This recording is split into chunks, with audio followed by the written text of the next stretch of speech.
बिस्मिल्लाहिर्रहमानिर्रहीम, अस्सलाम वालेकुम। आप देख रहे हैं स्पोर्ट्स फ्लिक्स और मैं हूं आपका होस्ट हमजा शफीक। तो नाजरीन, खेलों के मैदान से जो खबरें हैं वो बड़ी गर्मा गर्म खबरें हैं।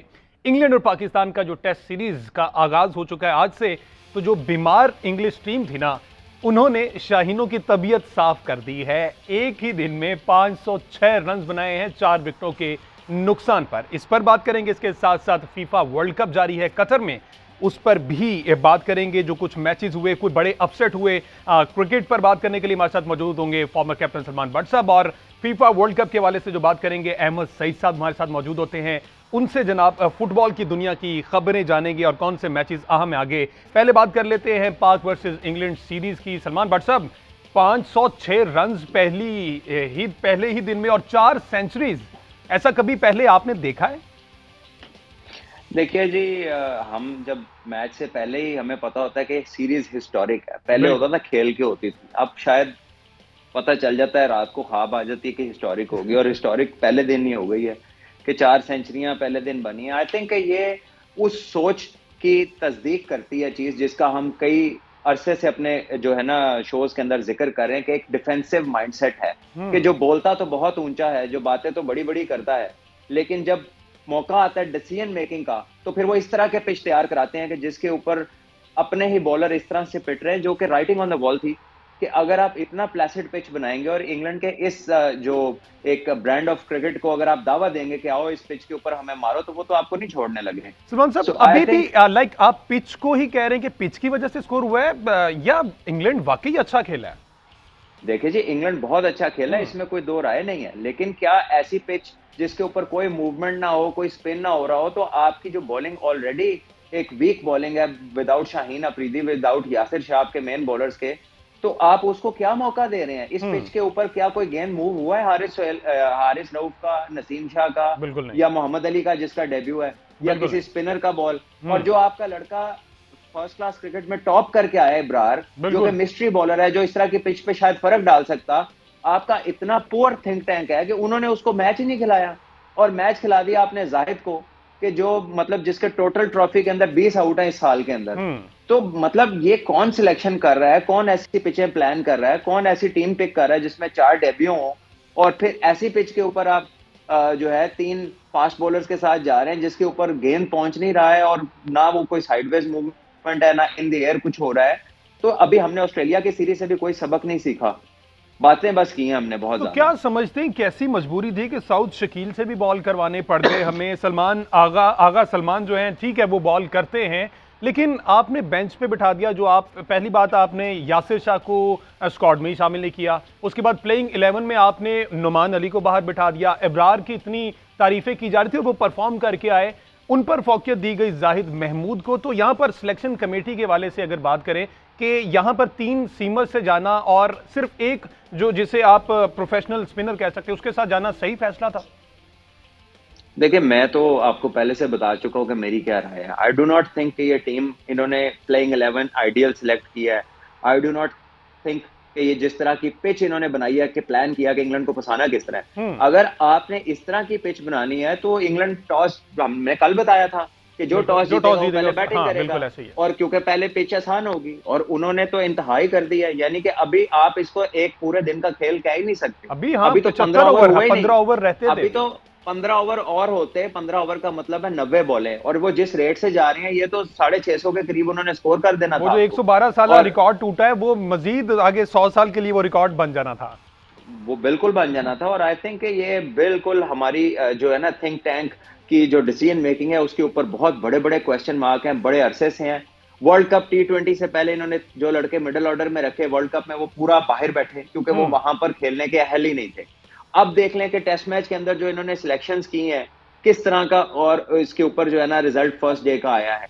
जबकि यही इंग्लैंड की साइड जब इंडिया जाती है, जब उन्होंने स्पिन विकेट बनाने होते हैं, तो वो पहले दिन एक एक गज गेंद ब्रेक हो रहा होता है, पहले दिन अनप्लेबल विकेट होता है वो। तो हम पता नहीं क्या बनाते हैं, या हमारे बाहर से कभी क्यूरेटर बुलाते हैं, कभी अंदर वाले को लगाते हैं, कभी दाएं जाते हैं, कभी बाएं आते हैं।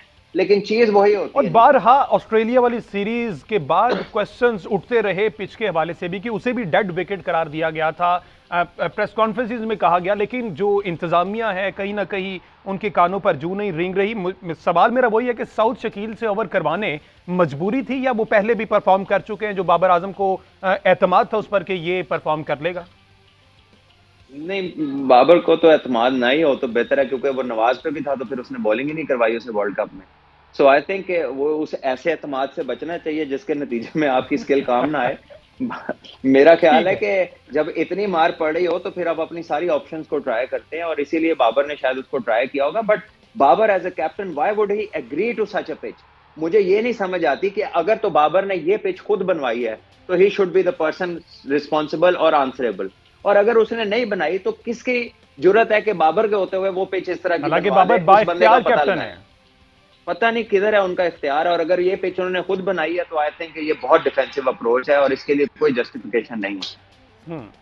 अच्छा, नासिर हुसैन ने विकेट के बारे में कहा है कि जनाब जस्ट लाइक रोड, और जब वो बाहर बैठे वो लोग कह रहे हैं कि आप होम सीरीज इस तरह से करवा रहे हैं, अपने मुताबिक आप विकेट नहीं बना पाए, तो उसके बावजूद फिर आप ये एक्सपेक्ट कर रहे हैं कि अगली टीम ज्यादा खेले। तो तबीयत तो उन्होंने साफ कर दी, कल तक बीमार थे, आज लग नहीं रहा, आज मुझे लग रहा था पाकिस्तानी टीम बीमार है। देखिए जी, नहीं भी है तो कर देंगे अगर इस तरह की क्रिकेट होती रही तो। और सबसे पहले तो अवाम परेशान होती है ऑब्वियसली। एक तरफ आप इतनी हाइप क्रिएट करते हैं सोशल मीडिया पे, जी हिस्टोरिक सीरीज है, कभी 10,000 चीजें दिन में आप यूट्यूब पे डालते हैं, ट्विटर पे डालते हैं, पता नहीं क्या क्या चलाते हैं, किस किस तरह की आप उधर बातें करते हैं, वी हैव, वी विल, फलाना टमकाना, पता नहीं क्या क्या कहते हैं। पर होता क्या एंड में आके वही पुरानी पिच, वही पुराना आईडीए, वही यूजलेस किस्म का जो है ना एक आप मैच करवाते हैं कि जिसमें लोगों का इंटरेस्ट ही ना रहे, जो बिल्कुल वन वे ट्रैफिक चल पड़े, जिसमें बॉलर के लिए अपना स्किल को एक्सप्रेस करने का कोई चांस ही ना हो। आई थिंक ये बड़ी कावर्ड अप्रोच है। अच्छा, बट सर क्विकली जरा बात कर ली जाए, डेब्यू किया मोहम्मद अली ने डोमेस्टिक में, अच्छा खासा परफॉर्म करके यहां तक आए हैं और आज 17 ओवर्स और 96 रन दिए हैं, उनके भी कोई वेरिएशन नजर नहीं आई। बात यह है हमजा कि जिन पिचों पे वो डोमेस्टिक में रन आउट करके आए हैं, वो जो पिंडी की पिचों पे 6 मैच हुए हैं उस पे हाई स्कोर मेरे ख्याल 250 है। वो पिचों में मूवमेंट थी, उनके ऊपर घास थी। अब आपने सारी पिच साफ कर दी और इतने गौर से किया कि उसके साथ वाली पिचें भी साफ कर दी कि घास नजर भी ना आए किसी को। तो जब आपने इतनी सफाई कर दी है तो फिर अब मोहम्मद अली कुछ नहीं कर सकते। सिर्फ अब रिवर्स स्विंग है, उसके ऊपर कोई बैट्समैन आउट हो गया, बॉल नीचे रह गया, डिटेरियोरेट होने के बाद तीसरे चौथे दिन, दूसरे दिन कोई ऊपर नीचे हो गया तो हो गया, लेकिन इस पिच में कोई मदद नहीं है किसी बॉलर के लिए। चलें जी, इसे टेक इट पॉजिटिव। क्या लगता है पाकिस्तानी बैटर्स जो हैं वो भी इसी तरह के परफॉर्म कर पाएंगे, क्योंकि उनके लिए भी यही विकेट होगा? देखें, पॉजिटिव जो आप बात कर रहे हैं वो इट इज अब माइंड फ्रेम के आप पॉजिटिव रहना चाहते हैं, लेकिन देखें कि उनके जो बॉलर्स हैं 170 टेस्ट मैच खेले हुए हैं उसने, एंडरसन ने, बिल्कुल, और बाकी भी एस्टैब्लिश टेस्ट क्रिकेटर्स हैं, वो आपको करेंगे विकेट टू विकेट बॉल। वो इस तरह की फील्डिंग नहीं लेंगे जैसे हमारे कप्तान ने आज 4 स्लिपें और एक गली ली हुई थी। उनकी फील्डिंग सामने होगी, वो आपको टाइट लाइंस पे बॉल करेंगे और आपको आपकी पेशेंस का टेस्ट करेंगे पूरा पूरा। हमने तो हर ओवर में 2-2 चौके लगे हैं। बट सब चौकों की आपने बात की, बेतहाशा चौके लगे, वो स्वाब समझ के चौके मार रहे थे, तो उस टाइम कोई फील्डिंग दायरे से बाहर निकालना ये कोई चाहिए था बाबर को? क्योंकि सारे फील्डर्स ऊपर है और वो सिंगल डबल के लिए जा नहीं रहे, हर ओवर में 2-3 चौके लग रहे हैं। देखिए जी, फील्डिंग तो भी आप तभी ले सकते हैं ना जब एक तरफ आप बॉलिंग करें। जब आप एक चौका टांग पे खाएंगे, एक चौका आप कवर में खाएंगे, तो आपके फील्डर तो 11 ही हैं, वो किधर किधर जाएंगे? बिल्कुल। तो कोई प्लान जो होता है कि इस तरह के पिच के ऊपर हमने एक साइड पे बॉलिंग करनी है, हमने इस तरह की फील्ड लेनी है, वो प्लान पूरे दिन में कहीं पर नजर नहीं आया अनफॉर्चुनेटली। सही, तो जो हिस्टोरिक एक सीरीज इसे करार दिया जा रहा था, हिस्टोरिक बेसिकली वो 17 साल बाद वापस आए इस वजह से किया जा रहा है, लेकिन आपकी बात ठीक है कि हिस्टोरिक वाकई है। एक दिन पहले ही पता चल गया था कि 506 रन, अभी 4 आउट हैं। क्या लगता है कल का दिन भी खेलना पसंद करेंगे, एक बड़ा जो सेट करेंगे स्कोर बोर्ड पे बड़े रन, या फिर हाथ खड़े कर जाएंगे? देखिए, इंग्लैंड का आई थिंक वो अभी तो खेलेंगे, ऐसा तो नहीं है कि वो आते ही जो है डिक्लेयर कर देंगे 506 समझ के, क्योंकि ये पिच में जितनी देर ये अच्छा खेल रही है वो चाहेंगे कि वो खेलते रहें, और जितनी डिटेरियोरेट करके वो पाकिस्तान टीम को जितना थका के अंदर लाएंगे उतना उनका फायदा है। ऑब्वियसली जब आपने 700, 650, 700 रन फील्डिंग की हो एक टीम ने, तो जब वो बैटिंग पे आती है तो फिर उस तरह की फ्रेशनेस नहीं होती उनमें, बड़ा प्रेशर कोप करना पड़ता है। सो अगर पाकिस्तान विकेट नहीं लेता और अगर इंग्लैंड के हाथ में बात रही कि वो मर्जी से डिक्लेयर करे, तो फिर न जाने वो कितने रन करके डिक्लेयर करेंगे। लेट्स सी कल क्या होता है। वैसे अगर देखा जाए तो श्रीलंका का जो 952 रन का रिकॉर्ड है, क्या लगता है वो रिकॉर्ड तोड़ने की तरफ जाएंगे? लग तो हालात ऐसे मेरा नहीं लगते ख्याल। हैं। देखिए ब्रेंडन मैकलम और जो बेन स्टोक्स जब से आए हैं as head coach and captain, तो ये अटैकिंग क्रिकेट खेलते हैं, रिजल्ट ओरिएंटेड क्रिकेट खेलते हैं। ये उसको डेड करने नहीं जाएंगे कि 900 रन की तरफ जाएं। मेरा ख्याल है जो भी करना है ये जल्दी में करेंगे और फिर पाकिस्तान से पूछेंगे मुश्किल सवाल उन्हें अंदर लाके। सही जी, ये मुश्किलात का सामना तो करना पड़ेगा ही। क्रिकेट का आज ये पहला दिन था, लेट्स सी कल क्या होता है। अपनी जल्दबाज कौम तो हम हैं ही, लेकिन आज की जो परफॉर्मेंस थी उस पर इस तरह के सवाल और इस तरह के जवाबात हम उम्मीद कर रहे थे कि साबिक क्रिकेटर्स भी करेंगे। सलमान भट्ट साहब हमारे साथ मौजूद थे, बहुत शुक्रिया सर। अब कुछ थोड़ी सी बात कर ली जाए फुटबॉल की, चूंकि वर्ल्ड कप चल रहा है और फुटबॉल की दुनिया में भी बड़े बड़े अपसेट हो रहे हैं। पहले सऊदी अरेबिया वाला अपसेट, देन जापान वाला, फिर मोरक्को वाला, और कल जो एक अपसेट हुआ है उससे भी एक अच्छा वाला जो ट्यूनिस और फ्रांस के दरमियान, ट्यूनिस ने फ्रांस को 1-0 से शिकस्त दे दी। इस अपसेट पर बात करने के लिए अहमद सईद साहब मौजूद हैं। अहमद साहब, एक और अपसेट करवा दिया आपने सर। जी हमजा, बहुत शुक्रिया। और आज पाकिस्तान क्रिकेट टीम के साथ जो पिंडी के स्टेडियम में हुई है, उसके बाद शायकीन जो है वो जाहिर है कि अपना दिल बहलाने के लिए इंतज़ार कर रहे होंगे कब कतर में होने वाले वर्ल्ड कप के ऊपर बात हो। क्योंकि आज पाकिस्तान क्रिकेट बोर्ड की इसको रिवायती बुज़दिली कह लें या पाकिस्तान क्रिकेट बोर्ड की सहूलत पसंदी कह लें, जिसकी वजह से आज क्रिकेट फैंस को ये दिन देखना पड़ रहा है कि वो फुटबॉल के सेगमेंट का वेट कर रहे हैं। तो कल 2 ग्रुप्स का मजीद फैसला हो चुका है। बिल्कुल, और ग्रुप सी से अर्जेंटीना एंड पोलैंड, डी से ऑस्ट्रेलिया और ऑस्ट्रेलिया की टीम क्वालिफाई कर गई है और फ्रांस की टीम भी जो है उस क्वालिफाई करने में कामयाब हो चुकी है। तो कल एक अपसेट हुआ ट्यूनिस और फ्रांस के मैच के दौरान, जिसमें ट्यूनिस की टीम ने फ्रांस की टीम को 1-0 से शिकस्त दी। और उसकी वजह हमने ये बयान की थी कि फ्रांस की टीम जो है जब राउंड ऑफ 16 में क्वालिफाई कर गई है तो वो उसका फ़ायदा उठाते हुए अपने जो स्टार प्लेयर्स हैं उनको रेस्ट देगी। यही हुआ, किलियन एम्बापे रेस्ट पर थे, ग्रीजमैन रेस्ट पर थे, और इस किस्म के जो बड़े नाम उनके अटैक में थे, ओलिवियर जीरूड रेस्ट पर थे। जिसके बाद ट्यूनिस की टीम ने उसका फ़ायदा उठाया और उस जीत से वो शायद क्वालिफाई तो नहीं कर पाए राउंड ऑफ 16 में, लेकिन ये जीत बहरहाल ट्यूनिस की फ़ुटबॉल की तारीख में सुनहरे हरूफ में लिखे जाने के काबिल है। दूसरी जानिब दूसरा मैच जो ऑस्ट्रेलिया और डेनमार्क के दरमियान खेला गया, उसको भी मैं एक अपसेट ही करार दूंगा। अच्छा, क्योंकि ऑन पेपर ऑस्ट्रेलिया की टीम बहरहाल डेनमार्क से कमज़ोर थी और मैथ्यू लेकी ने जब गोल स्कोर किया तो उस वक्त ये सिनारियो बहरहाल लग रहा था कि दूसरी जानिब दूसरे मैच का स्कोर जो है वो इसके ऊपर अगर असरअंदाज हो तो हो सकता था कि किसी किस्म की सिचुएशन इस किस्म क्रिएट की जाए। हम दूसरे ग्रुप की तरफ जब आते हैं पोलैंड और अर्जेंटीना वाले मैच की जानिब, और रात को जब मेरा ख्याल है कि 12 बजे मैच स्टार्ट हुआ होगा तो मल्टीपल स्क्रीन के ऊपर शायकीन जो है वो हमारी तरह मैच लगाकर देख रहे होंगे एक स्क्रीन सेम टाइम। वही मसला, जज्बाती वाबस्तगी जो है वो सऊदी अरेबिया के साथ तो बहरहाल मौजूद थी। लेकिन जिस मैच की जानिब पूरी दुनिया की निगाहें थी, मेसी एक बार फिर एक्शन में नजर आए। अर्जेंटीना की टीम ने उन तमाम खदशात के बरक्स एक शानदार परफॉर्मेंस दी। ये एक फुल डोमिनेंट परफॉर्मेंस थी जिसमें पूरे मैच के अंदर अर्जेंटीना की टीम हमें छाई हुई नजर आई। और बावजूद इसके कि लियोनेल मेसी ने कल एक ना चाहने वाला रिकॉर्ड अपने नाम किया, वो वर्ल्ड कप की तारीख में पहले प्लेयर बन गए हैं जिन्होंने 2 पेनल्टीज मिस की हैं। अच्छा, लेकिन उसके बावजूद जब वो दूसरे हाफ में वापस आए तो मेसी की एक मास्टर क्लास परफॉर्मेंस थी। और अगर एक प्लेयर पेनल्टी मिस करने के बाद 8+ की रेटिंग लेकर जा रहा है तो इसका मतलब यह है कि ये एक एक्स्ट्रा ऑर्डिनरी परफॉर्मेंस थी। मैच के आगाज़ में बहुत चहमगोइयाँ की जा रही थी अर्जेंटीना की टीम के सिलेक्शन के बारे में। लोटारो मार्टिनेज को उनके कोच ने बेंच पर बिठाया और उनकी जगह उन्होंने नौजवान स्ट्राइकर जूलियन एल्वारेज को खिलाने का फैसला किया। और वो फैसला भी उस वक्त दुरुस्त साबित हुआ जब जूलियन एल्वारेज ने एक इंतहाई शानदार फिनिश की और उस मैच को जो है वो सील किया। कल हम ये बात कर रहे थे कि 1-0 की जब बढ़तरी हासिल होती है किसी टीम को तो बड़ी टीम के माइंडसेट में और एक एवरेज टीम के माइंडसेट में बहरहाल ये फ़र्क होता है कि बड़ी टीम जो होती है वो 1-0 के बाद उस मैच को किल करने में जाती है। और यही किया अर्जेंटीना ने, क्योंकि you are always vulnerable, defensive mode में नहीं जाते वो जी। उन्होंने फुल मैच को डोमिनेट किया, दूसरा गोल स्कोर करने की कोशिश की और 46वें मिनट में पहला गोल स्कोर करने के बाद 67वें मिनट में उनको वो मौका मुयस्सर आया। और एक दीदा से फिनिश जूलियन एल्वारेज की नंबर 9 की शर्ट पहने हुए स्ट्राइकर से आप यही एक्सपेक्ट करते हैं कि वो क्रूशल स्टेज के ऊपर आकर अपनी टीम को जीत दिलाए। और उस जीत के साथ अर्जेंटीना खुद भी राउंड ऑफ 16 में क्वालिफाई कर गया। और राउंड ऑफ 16 में क्वालिफाई करने के साथ साथ उनको खुशकिस्मती ये रही कि उन्होंने 2018 के वर्ल्ड कप के उस सिनारियो को अवॉइड किया जब उनको राउंड ऑफ 16 में फ्रांस से मैच खेलना पड़ा, और आप जानते हैं कि फ्रांस की टीम ने उनको 4-3 से शिकस्त दी थी और इवेंचुअली फ्रांस वर्ल्ड कप भी जीत गया था। तो अब राउंड ऑफ 16 में अर्जेंटीना की टीम को ऑस्ट्रेलिया की टीम के खिलाफ मैच खेलना है, और बज़ाहिर ये लग रहा है कि जो रूट अब वो इख्तियार करने वाले हैं उससे सेमीफाइनल तक तो अर्जेंटीना की टीम। अच्छा अहमद साहब, वो कल गोल वाला क्या सीन हुआ, ऑफसाइड था और वो तमाशाई रोने भी लग गए, और उसके बाद फिर मुशावरत की गई और दोबारा से उसे कहा गया कि जनाब ये गोल नहीं था।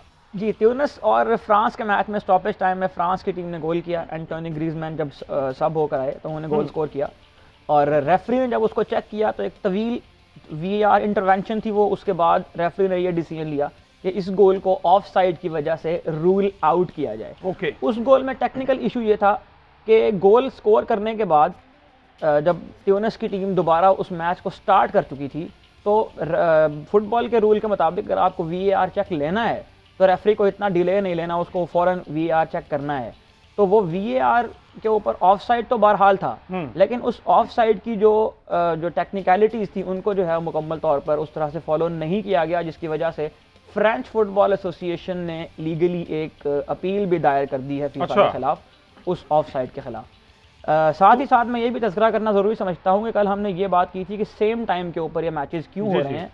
तो कल अगर आप थोड़ा डीप जाके देखें तो 69th मिनट में जब दोनों मैच पैरेलल चल रहे थे, मैक्सिको और सऊदी अरेबिया का और अर्जेंटीना और पोलैंड का, तो 69th मिनट के अंदर एक सिनेरियो ऐसा डेवलप हुआ था कि अगर मैक्सिको और सऊदी अरेबिया का मैच पहले हो जाता तो उसका फ़ायदा पोलैंड और अर्जेंटीना की टीमें उस वक्त हासिल कर सकती थी, क्योंकि उस वक्त पॉइंट्स बराबर थे, गोल डिफरेंस बराबर था, गोल स्कोर भी बराबर था, और ये भी हो सकता था कि फीफा वर्ल्ड कप की तारीख में दूसरी बार फेयर प्ले रूल को यूज़ किया जाए। और फेयर प्ले रूल ये कहता है कि जब ये तीनों जो कोफिशिएंट हैं ये बराबर हों, गोल भी बराबर हों, गोल डिफरेंस भी बराबर हो, गोल स्कोर भी बराबर हो, तो जो टीम कम येलो कार्ड कंसीड करेगी वो टीम एडवांस कर जाएगी अगले मरहले के लिए। और मैक्सिको की टीम उस वक्त 10 येलो कार्ड लिए हुए थी पिछले 3 मैचेस में, और पोलैंड की टीम जो है उसको सिर्फ उस वक्त स्टेप बाय स्टेप अगर देखा जाए तो सबसे पहले क्या वो चेक करते हैं, हेड टू हेड या सबसे पहले तो पॉइंट चेक होंगे। ठीक है, पॉइंट्स जब चेक होंगे और अगर दोनों टीमों के पॉइंट्स बराबर होंगे तो उसके बाद गोल डिफरेंस देखा जाएगा। गोल डिफरेंस का मतलब ये है कि किस टीम ने कितने गोल स्कोर किए हैं और कितने गोल कंसीड किए हैं। गोल डिफरेंस भी अगर बराबर होता है तो फिर ये देखा जाएगा कि किस टीम ने गोल ज्यादा स्कोर किए हैं उस मैच में, ओवरऑल तीनों मैचों के अंदर, ग्रुप स्टेज के अंदर। ठीक है। और अगर वो भी बराबर हो जाए तो उसके बाद फिर ये देखा जाता है कि किस टीम ने कम येलो कार्ड लिए हैं, तो वो फेयर प्ले रूल के मुताबिक वो टीम चली जाती है। 2018 के वर्ल्ड कप में फुटबॉल वर्ल्ड कप की तारीख में पहली बार जापान और सेनेगल का फैसला फेयर प्ले रूल पर हुआ था, जिस पर जापान की टीम अगले मरहले के लिए क्वालिफाई कर गई थी और सेनेगल की टीम वर्ल्ड कप से बाहर हो गई थी। तो कल 69 मिनट के अंदर वो सिनेरियो डेवलप हुआ, जिसकी वजह से हमने ये बात की थी कि ये सेम टाइम पर इन्होंने क्यों रखा हुआ है, वो उसका कहीं ना कहीं फायदा हो गया। अच्छा जी, ये तो अब कल के मैचेस की बात थी, क्वालिफाई करेंगे। अब जो आज 2 ग्रुप्स की, वो 2 ही रह गए बाकी जी, आज 2 ग्रुप्स का फैसला होना है, ग्रुप एफ और ग्रुप ई जी। पाकिस्तानी वक्त के मुताबिक रात 8 बजे ग्रुप एफ के मैचेस खेले जाएंगे, जिसमें कनाडा की टीम को मोरक्को से मैच खेलना है और क्रोएशिया की टीम को तीसरे नंबर पर मौजूद बेल्जियम की टीम। क्रोएशिया की टीम वाला मैं देख रहा था इस मैच में, पहली दफा ऐसा हो रहा है कि विमेन रेफरीज जो हैं वो जनाब पूरे मैच के लिए ये तारीख जो है वो दूसरे ग्रुप के मैच में जर्मनी और कोस्टा रिका के मैच में रकम होने जा रही है। अच्छा। शायकीन की दिलचस्पी के लिए मैं ये बताता चलूँ कि 4 रेफरीज पर मुश्तमिल पैनल होता है जो मैच को सुपरवाइज करता है, और फुटबॉल की तारीख में आज पहली मरतबा ये होने जा रहा है कि सेंटर रैफ और जो ऑफ साइड रैफ होंगी वो भी, और जो सब्स्टिट्यूशन पे एक रैफ होते हैं, वो चारों रैफ जो है वो ख़वातीन के पैनल के ऊपर मुश्तमिल होगा। तो इस हवाले से भी कोस्टा रिका और जर्मनी का मैच अहमियत इख्तियार कर गया है। अल-बैत स्टेडियम में ये मैच खेला जाएगा। ये वही स्टेडियम है जहाँ पर वर्ल्ड कप की इफ्तिताही तकरीब भी मुनाकिद हुई, 60,000 की इसकी कैपेसिटी है।